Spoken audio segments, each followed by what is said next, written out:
Ja, to je kot vsak športnik. Cilj je priti na olimpijske igre. Mislil sem od začetka, da bo Sydney kot Avstralija, da je sama ravnina in da bo tu bolj samo letelo. Na koncu pa, ko smo šli na ogled proge, sem pa videl, da je bila kar precej hribovita. Pravi, da na olimpijske ne bi prišli boljši, tako da sem imel kar lepo doživljenje. Se dokaže, da se lahko nekako ukvarjamo s vsemi dejavnostmi, tudi če smo pač malo omejeni vozički in da lahko gre tako naprej. Češ mi je že prav malo narodno, nekomu še tako prositi, da pomaga.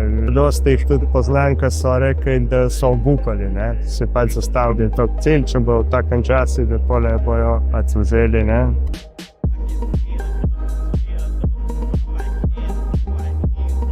Lepo pozdravljen, lepo pozdravljena v novi epizodi podcasta Benesere. Ta epizoda bo malce drugačna in sicer to je posnetek našega prvega pogovora v živo, ki je potekal v ponedeljek 8.4. na sejmu zdravja v Novi Gorici.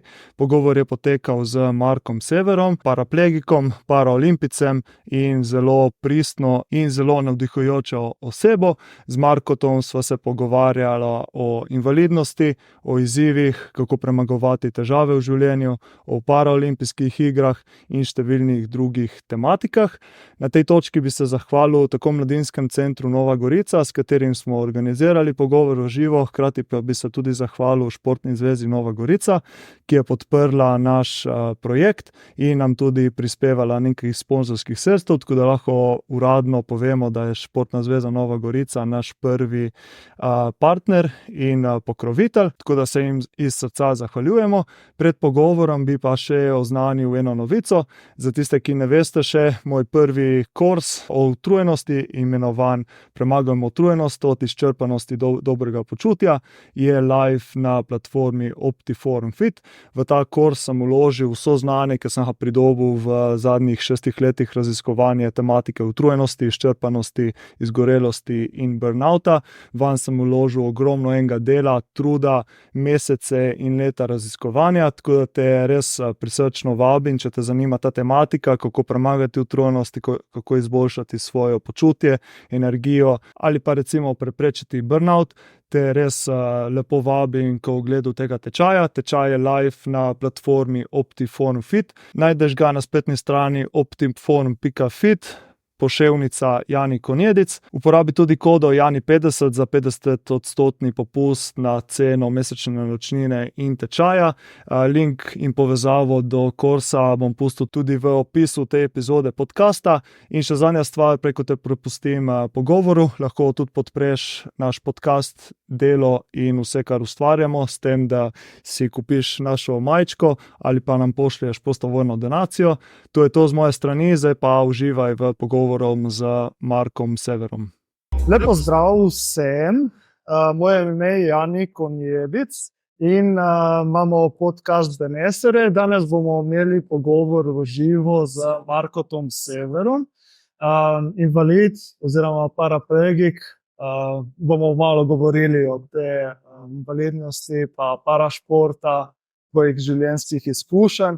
Tako da jaz vas povabim, da prijeste malo bližje, si pogledati, poslušati podcast. Upam, da se nas dobro sliši, tako da, evo, Marko, lepo pozdravljen. Pozdravljen.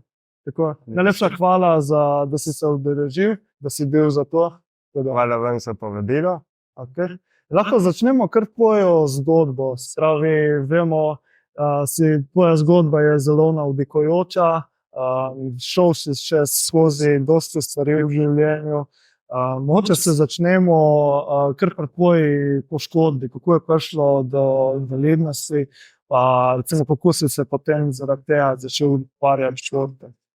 Ja, jaz sem imel prometno nesrečo leta 1988. Začetka seveda sem bil bolj v bolnišnicah.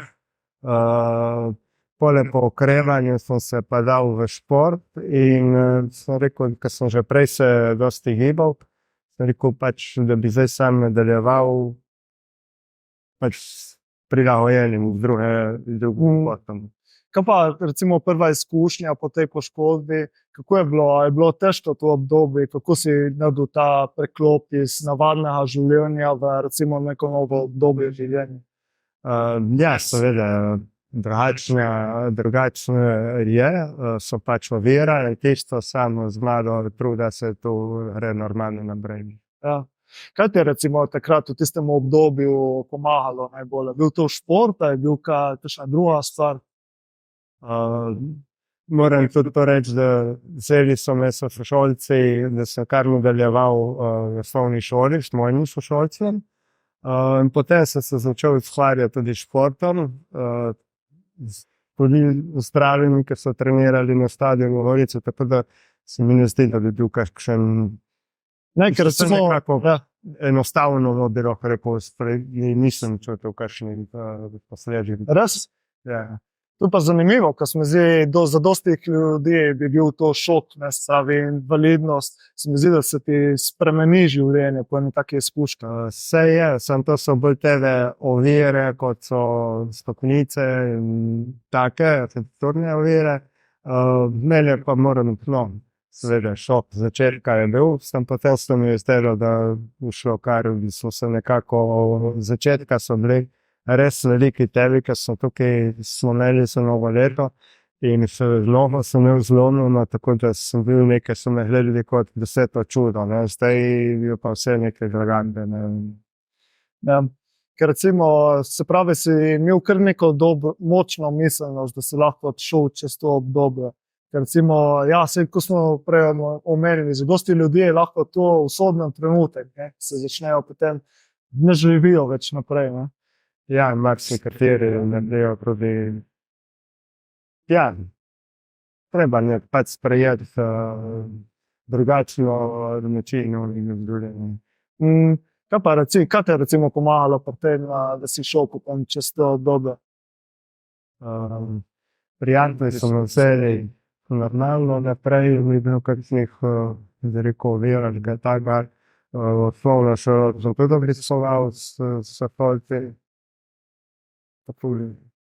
Kakšen vpliv pa so imeli prijatelji, koliko so ti pomagali iti čez to oviro? Koliko so ti stali ob strani? Ja, začetka so imeli, so kar hodili, tako da smo kar strajeli med Kaj pa recimo družina, kakšen vpliv je imela družina na tvoje okrevanje? Ja, začetka sem bil eno leto po bolnišnici, da smo se tudi seveda ovire in tudi smo nekako popravili okrog. Potem sem pač živel, začetka sem tudi bolj po hiši se kdaj tudi grem po rokah, ne.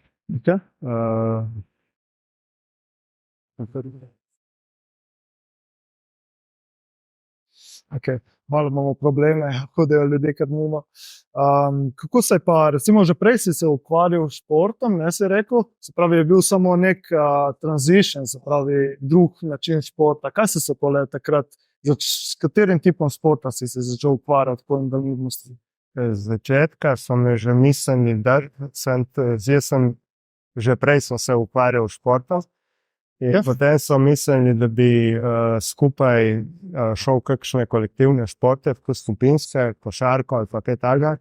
Tukaj na našem severno-primorskem koncu se te ni dogajalo, ni bilo toliko. In potem sem se začel ukvarjati s tem, in bil ena vrsta maraton. Začetka so šli, da bi šel v troboj, 2 metra in božja. Pa sem rekel, da tisto ni zame, da nisem za meter. In potem so me hoteli dati v kratke proge, ne. To je tek. Pa sem videl tudi tam, da mi ne gre, in potem sem nekako vztrajal, da bi šel na maraton. 42 kilometrov. S tem me je en trener z Gorenjske me je peljal na Madžarsko na maraton. In potem sem videl, da nekako mi je ratalo normo doseči. No, pol se je pa tam začelo malo bolj odvijati naprej in se bolj profesionalno športno. Tako, v enem tvojem intervjuju sem šel pogledat, si rekel, da šport ni samo za fizično telo, se pravi, da ti pomaga se razvijati fizično, ampak tudi za notranji svet. Kako si misliš, recimo, za notranje, za dobro duše, psihe, kako ti recimo šport pomaga, oziroma ti še vedno šport pomaga? Ja, ko pač tisti čas pozabiš, pač greš malo, se malo sprostiš in odbrisliš, če ti karkoli teži, tudi za fizično, ki pomaga. Ja. In ker šport je, čarobnost športa je prav to, da lahko se razgibaš fizično, se pravi, se fizično dobro počutiš, pozabiš na probleme, ne? In se tudi pole notranje dobro počutiš, ne? In se mi zdi ključno, ne, da tudi za invalide, recimo, ki se ne morejo normalno športati, in dobijo neko svojo obliko vadbe, ne? Ja, pač mi imamo za to vozičke oziroma te športne dodatne rekvizite in je to je razlika, no, da drugače kot vsak šport. Nekaj samo, da se omakne. Okay.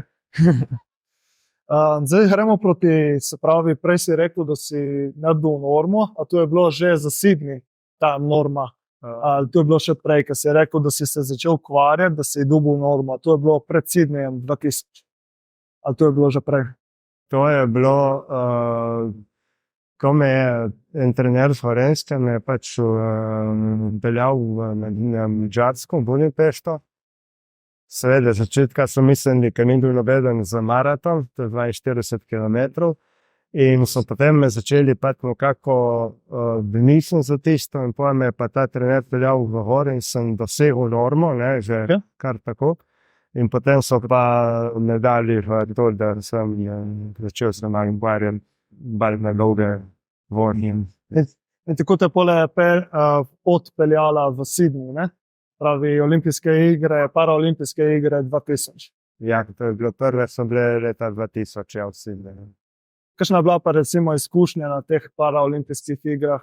Vemo, da oziroma olimpijske igre na splošno so ful velik dohodek v svetu športa, verjetno tudi paraolimpijske igre so zelo velika nagrada in dobra izkušnja. Ja, to je kot vsak športni cilj priti na olimpijske igre, ne? Tudi pri nas je enako, imamo pač zamika 14 dni, vas je enaka, vse kot navadno olimpijsko igro.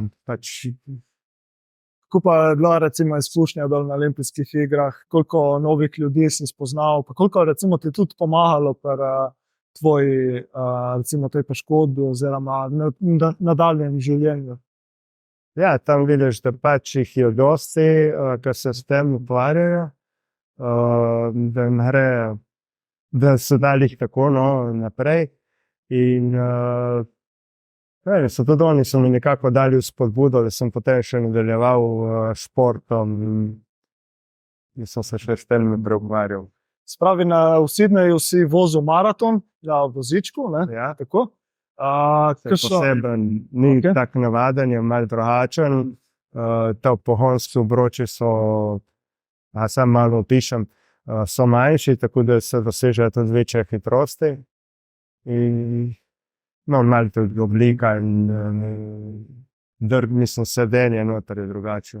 Kako je bilo pa recimo na samem maratonu, kakšen občutek je bil, a je to kot dirka, je bila nekaj posebnega ali je bilo kot neko normalno tekmovanje, kako se je zdelo? Mislil sem začetka, da bo Sydney kot Avstralija, da je sama ravnina in da bo tu bolj samo letelo. Na koncu pa, ko smo šli na ogled proge, sem pa videl, da je bila kar precej hribovita.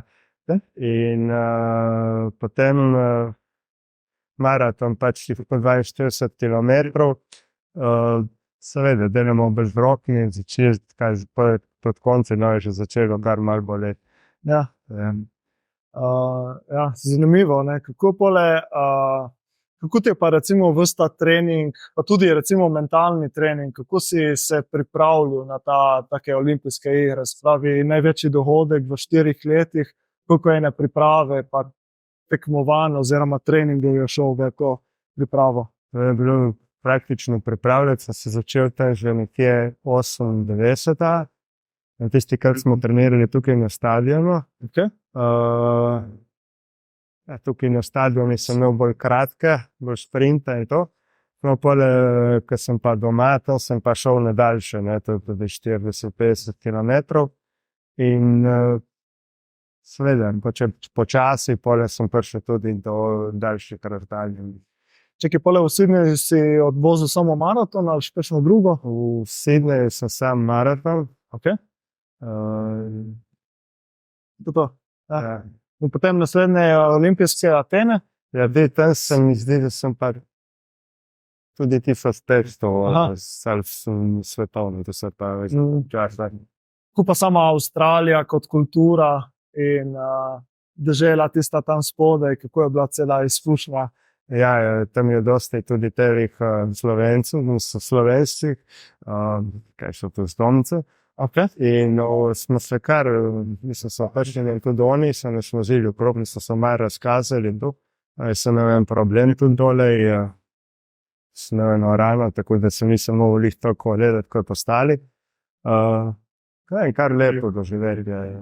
Kako pa sama izkušnja recimo v tej olimpijski vasi, koliko te poveže biti z drugimi športniki, z iste panoge, pa recimo drugimi invalidi, paraplegiki, je bila lepa izkušnja, koliko ti je dala? Ja, lepa. Naprimer tukaj, ker tam so videli športnike z celega sveta, pravijo, da na olimpijske ne bi prišli boljši, tako da so imel kar lepo doživeti. Pač smo imeli dole tudi v olimpijski vasi, smo bili prav posebej noter in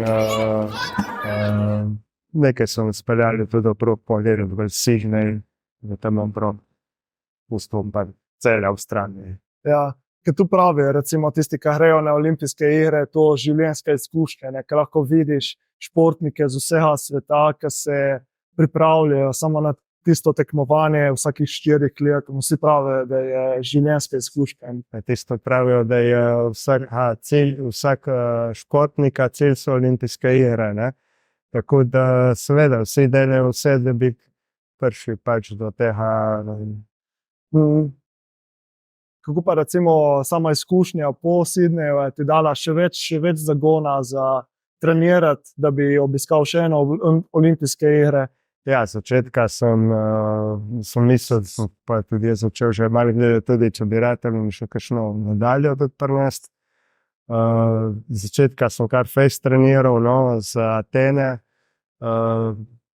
Pač tudi tam so tudi drugi so tako fejst trenirali, pa je pa že tudi bila oprema, pa vsi dodatki in pač se je poznalo, tudi nisem še prišel do medalje.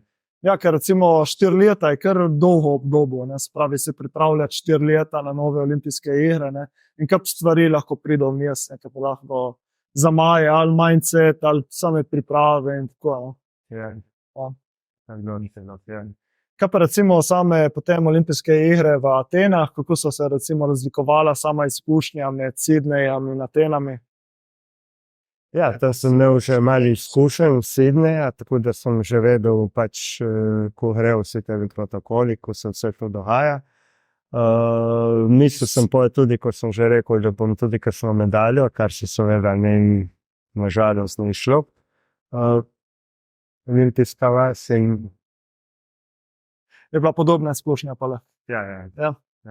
Kaj pa recimo sam duh olimpijski, oziroma, ker se tudi malo se razlikuje, se mi zdi pole po državah, tudi vsak kontinent ima neko svojo energijo, svoje vzdušje. Avstralija vemo, da je neka dežela dobrega počutja, ampak hkrati tudi Grčija, je tako. Tudi na drugem koncu, Avstralija, tako da je bilo treba, tudi smo toliko prej dolšli, da smo se privadili tudi zamik časa, kar zato, ker za Grčijo ni bilo potreba. Ja, Avstralija je tudi prav na drugem koncu, so tam drugačne vremenske tukaj zima, gole poletje, tako da je Mm. kar precej razlika. No. To se pravi, polje si rekel, v Atenah si vozil, se pravi maraton in koliko? 1500. Se mi zdi, da je bilo tudi 1400, ja. Okay. In kako ti je šlo? Ja, nekako na treningih ni šlo tako kot dol. Si vzel sem celo tištikrat, sem postavil rekord, državni. Ja, zdaj sem vozil 3 minute 10. Ja, 3 minute 10, pa ponavadi so šlo pa vse pod 3:30, 3:40. Ampak si rekel, žal ni bilo dovolj za kolajno, za medaljo. A žal ni bilo dovolj za medaljo. Tako je, ja. Nekako sem se boril, da bi samo tam pridejo cele ekipe in so se pravili vsi na kup na cilj, tako da sem praktično imel zaprto, da ni samo, ne. Aha. Sam verjetno še zmeraj ne bi bil za kakšno medaljo. Škoda, ne? Če bi prinesel olimpijsko medaljo, tisto bilo pa res Ja, še en plus, ne, dodaten, ne izkušnja. tako, ja. Verjetno tudi če kaj se malo še s tistem športom naprej. Aha. A recimo, takrat si po olimpijskih v Atenah si počasi zaključeval, ali kako te je peljala pot naprej? Meni je bila še zmeraj, da bi šel še na kakšne, pa sem se pripravil še 4 leta, pa naslednje so bile v Atene, pole so bile Peking. Ja, bil Peking, jaz sem se za tja pripravljal in tudi tam sem videl, oziroma ne vem, nisem izpolnjeval ali nekaj je bilo, da niso dali. In pole tudi sem rekel, da se jaz tisto ne bom več zaradi tega, ker sem imel malo problemov, sem prišel dosti krat krval in tako na cilj, nisem s treninga. In sem pole rekel, da bom končal s tistim športom in sem si vzel pa ročno kolo, handbike, da bom bolj rekreativno se s tistim ukvarjal. Pa so me pa tudi tisto začeli da se bi bolj profesionalno A pa nisi hotel več profesionalno s tistim, se pravi, da bi šel recimo na kakšna tekmovanja olimpijske? Ne, s tistim sem tudi, pole bil bolj, so me dali noter nazaj v zvezo in sem se začel bolj profesionalno. Okay. Seveda, potem kolo tudi sem nekaj zamenjal in potem seveda pa se pozna vse tudi v opremi. Tako da sem videl, da je imel drugi dosti boljše kot jaz, lažje, seveda, denar in oprema si dosti tudi. Koliko se pravi sama oprema pri temu športu vpliva? Ker vemo recimo cestno kolesarstvo, ne, to, če češ biti top, moraš imeti top opremo, ne. A tle je podobno, ali kako je? Njih tako je. A res? Ja. Seveda, zdaj se tukaj pozna, pri kolesarjih imajo minimalno kilo omejitev. Pri nas se mi zdi, da tega ni. Aha. Ker vem, da so bili tudi samo 6 kg težki telekolesa, handbajki, vemo, jih ima pa 14, pisana razlika. Aha. In isto, tako pri takih vozičkih kot na ročnem kolu je oprema ful pomembna. Spravi od same konstrukcije do koles, verjetno vse. Tako je, Ja. seveda od vodnikov, vse kilo, oprema, vse. In tu recimo, kako pole sam športniki, a tu pole prije vse od države, se pravi olimpijskega komiteja, ali tu si bolj svoj budžet, kako to deluje, ali so pole razne ekipe, kdo skrbi za to opremo? To pride olimpijski komite, Okay. mi pač imamo določeno število tekmovanj, s tega pa nabiramo točke. Ko pride do določene, dobimo kvoto. Koliko kvot dobimo, in potem od tega kvota, koliko se jih lahko udeleži v istem športu. Ne? In koliko kvot, toliko lahko gre na deset oziroma v.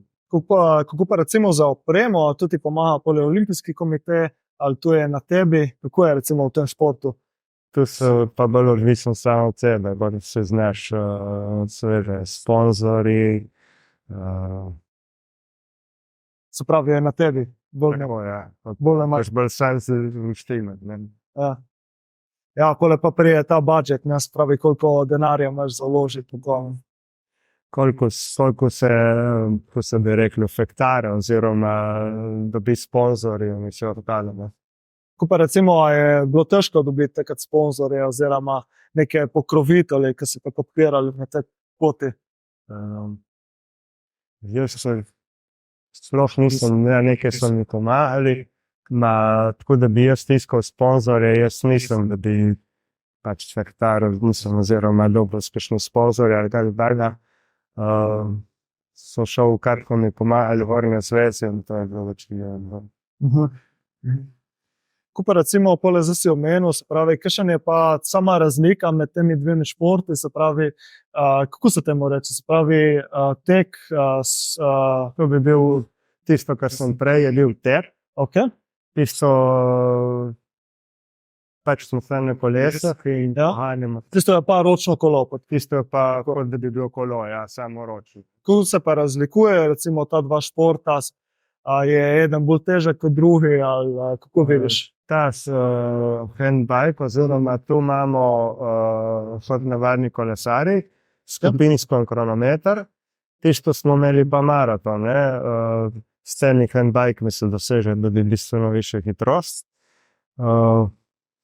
Seveda so kot menjalnik, tako da lahko tudi tu večje hribe premaguješ. In pa kot maraton, 42 km in Ja, ker recimo teh ročnih kolesarjev vidiš kar dosti po cesti, medtem ko tega teka na vozičkih pa ni toliko smeri, ni toliko razširjeno. to se zdaj sploh ne vem, če več kateri trenira za maraton tukaj pri nas. Kaj na stadionu in trohaj, da ne vem, če. Ja, jaz poznam recimo še Aneja Dopliharja, ki tudi kolesari, oziroma ročno kolesarjenje, on je tudi zdaj kar aktiven. Ja, zdaj je on naslednji. Naslednji, Tako. tvoj naslednik, Ja, recimo. rečemo, ja. A se poznaš, da sta prijatelja? Ja, dosti krat sem ga vprašal tudi, če gremo skupaj. Okay. Parkrat smo tudi šla, pa smo tudi mislili, da bomo še kaj skupaj trenirali. Pa zdaj on ima tudi drugo, ima celo ekipo. Si mu poleg lahko tudi kaj svetoval pri treningih, izkušnjah? Ja, tu bom, ker tudi druga, mi se tudi delimo po kategorijah, ne. On je eno nižji kot jaz, tako da se mora bolj sam, ker smo poznali na ovo. Mora tudi on videti, koga ima in vse ostalo. A on zdaj gre na olimpijske, naredimo, ali paraolimpijske? A veš mogoče te? Ker vem, da zdaj se ful pripravlja on. Ja, zdaj ne vem, kako je nekaj, zdaj ne vem, kako in če so kakšno kvoto dosegli, ali kako je. Ne niti toliko več spremljam na Zvezi za šport, tako da ne morem povedati kaj več. Okay. Kaj pa recimo nastopil si tudi v predstavi Rdeči čeveljčki, lahko se ustavimo še malo tukaj, se pravi ples z vozički oziroma ples navadnih plesalcev in ples na vozičkih. Daj malo povejo več o tej izkušnji, se pravi, kako je prišlo do tega, pa kako je bilo, Ja, to je pa Katja, oziroma ona je z Gorice, sem delal v Siriusu Pava, da bi pač imeli eno predstavo, pokazal, da se da tudi to nekako vključila zdrave, oziroma hodeče plesalke in nas, da bi pač naredili eno predstavo, ples. In potem seveda je bilo to zanimanje, je bilo kar dosti gledalcev. In potem seveda je rekel, bomo enkrat ponovili in potem je to kar dosti ponovitev bilo. Tako da pole se je to kar fest, smo imeli kar dosti ponovitev oziroma. Kako ti je bila recimo sama izkušnja, ples na vozičkih? Ker recimo to je prav drugo kot šport, ne? A ni, to je bolj umetnost oziroma. Ja, pa se treba navaditi ribe, kako zavrteti, kako tudi plesalec mora biti drugače kot filmu, da se mi nekaj praktično opremo, ko se vrtimo in malo drugače je, no. Tudi za nas, ko sem bil prej v športu ali pa tako je tudi seveda drugačno premikanje. Verjetno tudi tisti vsi sodelujoči, ki so bili v ful dalo, ne? Spravi, delate tako za občinstvo, ampak hkrati tudi za sebe, ne? Ja, delamo tako, ja. Ja. Samo Ja, kar navaditi, ne, pač tisti, ki tako vrteti isto, ne, pač veš tudi, da imaš tam ogromno gledalcev in se pač spoj prilagoditi, to se boje leše. Mogoče se spomniš koga od tvojih soplesačev, ki jim je ful pomagala ta izkušnja, če so šli čez neko to težave, potem, ko so se poškodovali za invalidnost, a mogoče, če imaš kakšen tak primer, kako je nekomu pomagalo ta izkušnja. Kako mišljeno, kaj Tako je, ja, duševno oziroma mentalno, komu je recimo pomagalo. na vozički. Ja, tako je. Ja.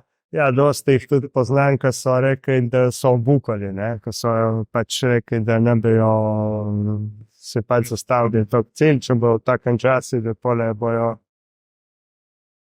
pač vzeli, ne. In dosti jih je pa tudi, ki so šli, ki so slabši, ki so vseeno še vztrajajo naprej, ne. Tu se podeli so para, tetra, ne, tetra se tisti, ki imajo nižje poškodbe, da tudi z rokami ne morejo, ne. In so pa tudi marsikateri, ki so tudi boljši, ne, ko pa redkoli je zastavljeno. Ja, ker recimo vse šport, umetnost ti lahko dosti pomaga soočanju s težavami, nekaj imaš. Ples, šport ti lahko vse pomaga soočanjem z težavami, kaj imaš. Ja, to pač praktično sam se dokaže, da se lahko nekako ukvarjamo z vsemi dejavnostmi. Tudi če smo pač malo omejeni vozički, da lahko gre tako naprej, ne. Zanimivo. Tako.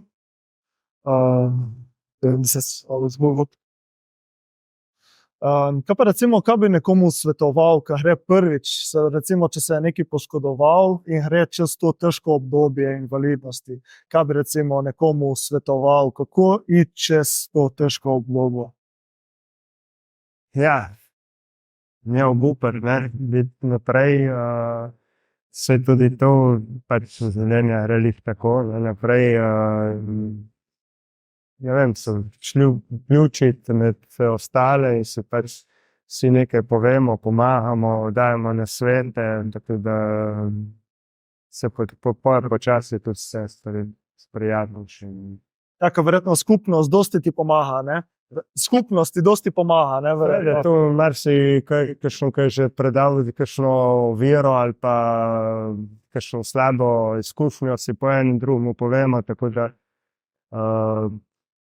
si pa s tem praktično damo izkušnje, povemo, kaj pomagalo oziroma kaj ne.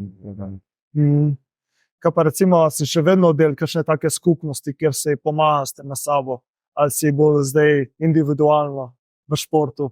Ja. Ja. Ja, zdaj sem še v športu, ne. Okay. Zdaj nisem več, da bi rekel nisem tisto prav profesionalno. Kaj pa si del kakšne take skupnosti, skupine, kjer vas je več s temi podobnimi težavami, ki se pomagaste med sabo? Ja, tu smo pa pole v društvu, ne. Okay. Naše društvo, Barableku, in pa se tudi dobimo večkrat, si kaj povemo, pa kaj ni bilo dobro in tako.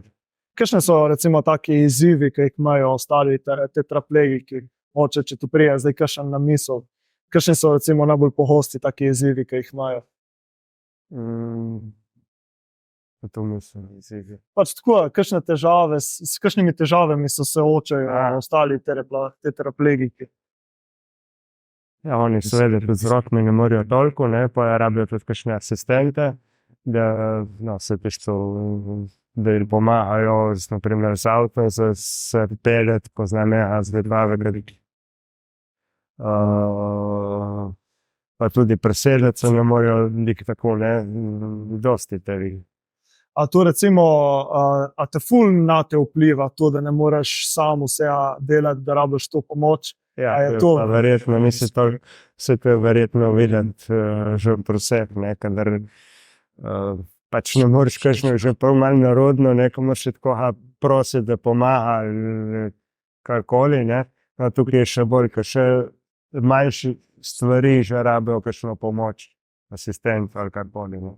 A tebi je recimo na začetku je bilo težko prositi za pomoč? A seveda, v začetku bo vsem mislim, težko, ne, karkoli vprašati, ker sem se mislil, saj bom upal, bi mogel upati, ne. In potem mi je bilo, čeprav mama je rekla, da to kar ne poskušam, ne rečem, da se ti zganja da, ne. Tako da so me že starši malo to spravili, da ti Verjetno ti je ful pomagalo, da si zgodaj prišel do tega, se pravi, da se ti je to zgodilo v mladih letih. Si pol imel celo življenje, da si šel čez to. Verjetno je ful težje, če se ti to zgodi, ko si starejši. Ali kako gledaš ti to verjetno, da ja, da če si starejši, si že, ne vem, verjetno tudi vse, ko ste rekel, teže, ne, prositi za karkoli, ker že imaš kakšno izkušnjo prej, no. Si bil prej bolj samostojen. Kaj recimo tebi, če se spomniš, pomagalo pri tem, da si lažje prosil za pomoč, oziroma da ti ni bilo težko? Ja, jaz sem se zelo poškodoval, ne, tako da so mi že tistikrat, so mi še starši dosti pomagali, pa seveda so mi tudi vaščani tam. So mi nekako tako so se potegnili, da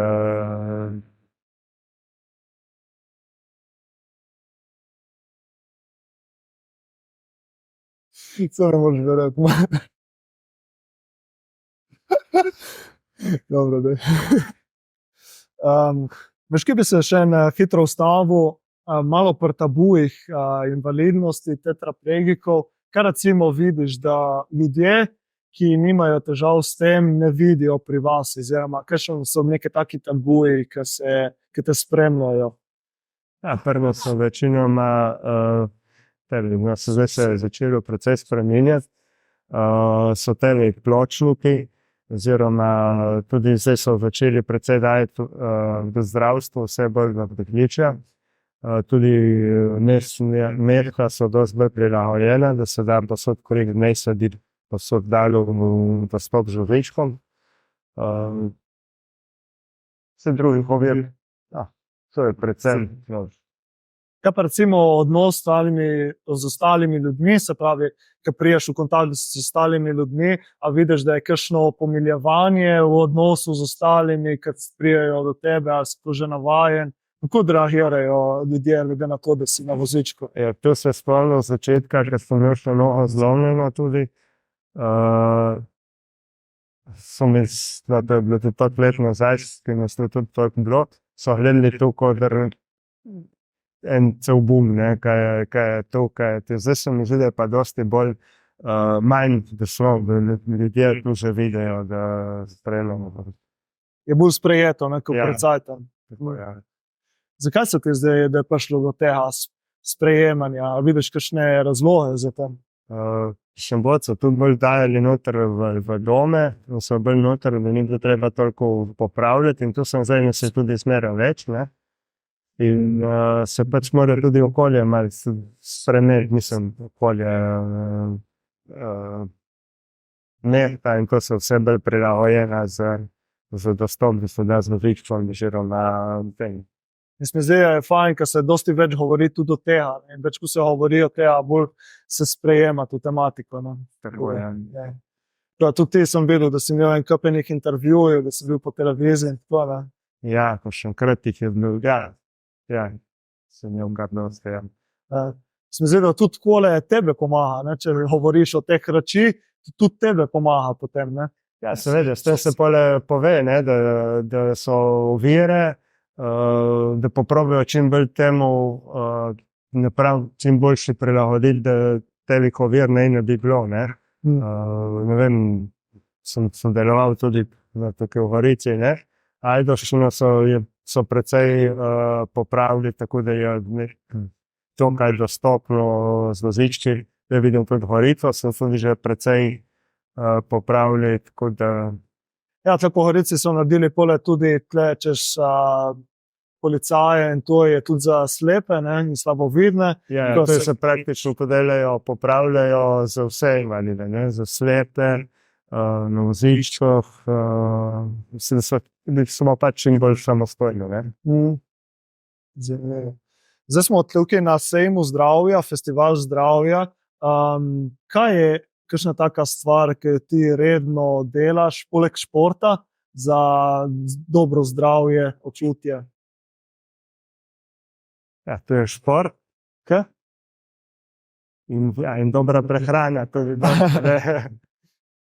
Kako recimo, kaj sestavlja tvoja prehrana? Kaj zate pomeni dobra Ja, jaz nisem prav, da bi rekel, ker sem se obvladal športa, nisem prav gledal na prehrano, seveda da bi moral imeti prav določeno prehrano. In tudi zdaj pač malo več zelenjave in sadja, tako da popravim stiščamo, kako se zboljšati prebavljeno se stane. Kaj pa recimo spanje, verjetno tudi, ne? Ali ne posvečaš toliko pozornosti? Ja, tisto pa je, ko je, ponavadi, ko me že začne jemljati, pa ja grem v poslo, ne. Ja. Kaj pa recimo takrat, ko si se pripravljal oziroma si še aktivno tekmoval, spravi, zdaj si omenil, da prehrana ni bila tako, nisi posvečal toliko pozornosti, a je bilo to zaradi tega, ker nisi vedel toliko od tega, si bil še mlajši, se nisi posvečal toliko tomu? Nisem niti vedel, kaj, mislim, seveda tistikrat tudi nisem vedel, kaj je to. Se ni toliko še govorilo o tem. Tako, ja. Seveda zdrava prehrana, tistikrat pač, kar je bilo, ne, tisto sem pojedel, ne. In zdaj pa vidim, da dajo precej poudarka v športu tudi na prehrano, kar je precej. Verjetno tu zdaj vidiš pri sebi, ne, bolj škuješ, več moči imaš, ne, bolj športaš, ne. Tako. Seveda pa tudi trening je dosti odličen. Kaj pa recimo miselno, se pravi, zdi se mi, da si oseba res na mestu, se pravi, glava je na mestu, a to je bilo vedno tako, da si se s cajtom moral učiti držati neko mentalno krpost? Ja, jaz sem imel tistikrat, ko sem imel nesrečo, ne, sem imel tudi glavo. Pač pa v Ljubljani mi niso verjeli bolj glavo kot hrbtenico, tako da sem tudi tam verjetno, ker ni bilo vse najboljše. In ne vem, zaenkrat moram prav reči, da je še dobro, da je tako. Ja. Ne, ker hočem povedati, da veliko se mi zdi invalidov, sploh na začetku, po poškodbi, je zelo težko se spraviti mentalno v to novo obdobje, ne. Pole zapadeš ali depresijo, ali tesnobo, ali imaš razne druge težave, ne. In ti se mi zdi, da si ful mentalno močen. Ja, tu si se naučil. Bojijo, verjetno, ker je cel bun, ko pridejo na vozič, ker to niso pač da se da premagovati marsikatere ovire. In verjetno, da jih tu je en bum, da se poje temu bojijo se naprej iti stel, ne, in pole verjetno, da se do tega naredijo, kar pač naredijo. Ja. Prej si omenil, da si del teh raznih skupnosti, verjetno tam govorite tudi o tega, se pravi, kako premagovati te ovire. Mogoče veš, kaj drugim pomaga, recimo, kaj ti svetuješ, kako premagovati te mentalne ovire? Ja, to seveda so ovire in pole si nekako na društvu popravimo enim z drugim povedati, kako pač kaj pomagati. Se pa tudi povemo, kje kaj ne ustima, mislim, kje ni kaj prilagojeno in pole pač popravimo skupaj tele države rešimo. Dosti verjetno pomaga že pogovor, ne? Se pravi, da si del te skupnosti, da govoriš o svojih težavah. Seveda s tem gre tudi eden do drugega in tudi tisti, karkoli če popravljajo, pa se tudi s tistem pride, da se obvesti in da pač tisto malo drugače naredijo. Kaj recimo, vidiš mogoče kakšna taka stvar univerzalna, da vsem večinoma pomaga? Recimo, če pride do tega, kaj recimo, če pride do recimo invalidnosti, kaj najbolj pomaga pri temu, da se sooča s temi težavami? Ja, tu se dobimo pole in si, zdaj prav točno ne morem povedati, nekaj tam se pač vsak ima kakšne svoje probleme to je tudi pri nas tako, da eden do drugega nismo enaki, ne? In se pa nekako popravimo s tem, da si pač povedem tak problem in pa nekako popravimo priti do rešitve, ne. Do rešitve. Ne? Ja, In pa naprej ste verjetno skupaj skozi pomoč, pogovor, tako je, no vem, tako je. deliš svoje izkušnje, kaj je tebi pomagalo. Ja, tisti krat, ko sem rekel, da se je bilo malo, članil so se noter v društvo Goriško, takrat so bili tudi starejši, tako da so mi marsikaj svetovali. Kako kakšne reči, pač nekaj, pač karkoli si pomagati, ne. Čeprav tudi zdaj je še marsikaj ne vem, ne, kar bi dobili. Ja, tu se pa skozi učiš, ne, pač skozi življenje se skozi učiš, skozi nove stvari. Skozi kaj je noga, da se je treba pole se spremeniti in drugače zdajmo. A je mogoče kakšna taka stvar, ki si se naučil zdaj zadnja leta, pa bi mogoče svetoval svojemu mlajšemu sebi, da bi ti takrat pomagalo? Kaj je bilo recimo kakšno tako spoznanje?